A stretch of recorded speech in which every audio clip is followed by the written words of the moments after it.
When you think of an effective leader, what do you think of? What characteristics does that leader have? Maybe they're inspiring, innovative, maybe they're compassionate.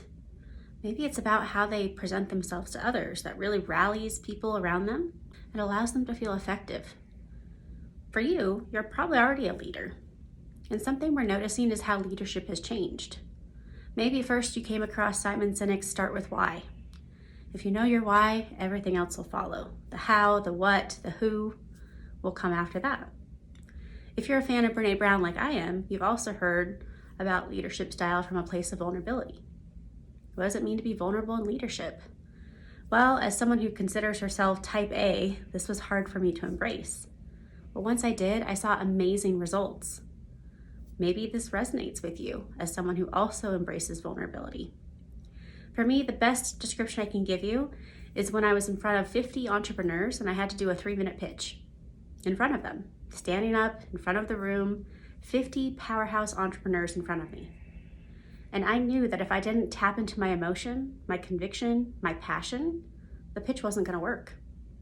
So I found myself shaking, I found myself with emotion in my voice, and I found myself with a donation on the spot and 3 offers to collaborate because of that emotional and vulnerable pitch. This is something that until I tried it out in real time, I would have told you, no, I don't want to be vulnerable. To be vulnerable is asking for conflict, asking for judgment. Maybe we are worried that people will question our effectiveness as leaders, and that's not necessarily the case.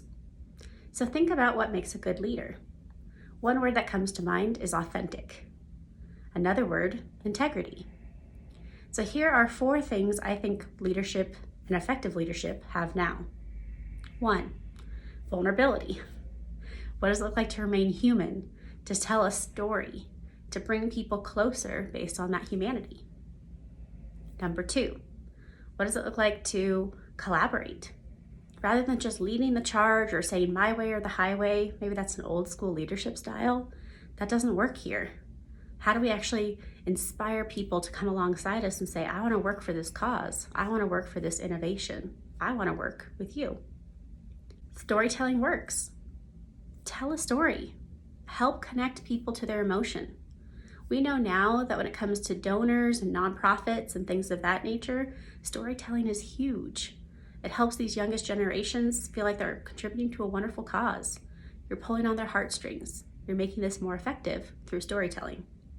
Tip number 4, don't use manipulation. Don't just tell a story just because. Tell it because it means something to you. The best stories are those that give you goosebumps. The one story I love telling clients and colleagues when it comes up naturally in a conversation is the Starfish Story. Do you know it? It goes something like this. There's a little boy walking along the beach where thousands of starfish are out on the sand. He starts picking them up one by one and tossing them into the ocean. An old man is observing this young boy and is wondering what he's doing. So he comes up to him and says, hey, why are you doing this? You can't save all of them. There's thousands of starfish on this beach. The little boy looks at the old man, picks up another starfish and throws it in the water. And he says, for that one, I made a difference. That is passion for so many of us. It gives me goosebumps. It makes me tearful sometimes to share the Starfish Story. So Google it. Find your story. What embodies what you do? What's a personal story for your leadership? What is going to bring people closer to you to make you an effective leader? Be authentic. Be vulnerable.